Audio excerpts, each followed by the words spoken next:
Hello, everybody. I'm standing in front of the Xcel Energy substation here in Fridley to talk a little bit about affordability and the work that I've been doing and will continue to do to try to make sure that Fridley households don't get stuck with bigger electricity bills because of massive data centers that are proposed in Minnesota. You've probably seen all the news about this. There are at least a dozen, probably more than that at this point, proposals to build large, what they call hyperscale data centers in Minnesota.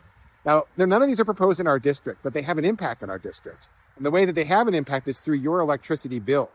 All of these proposals are absolutely massive. It's almost impossible to get your head around how big they are.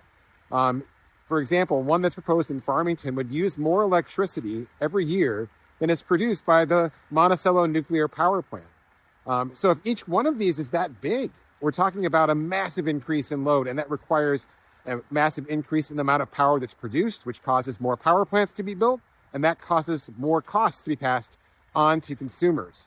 Now, Minnesota has already taken some steps forward on this. Last legislative session, a law was passed that required large utilities to create a new rate class for these very large users like data centers.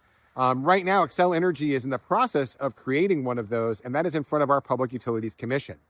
This is good news, but we need to do more work, because if we end up having to take on the cost of building the infrastructure necessary to serve electricity to these customers, we're socializing the costs and they're privatizing the profit. And that is wrong.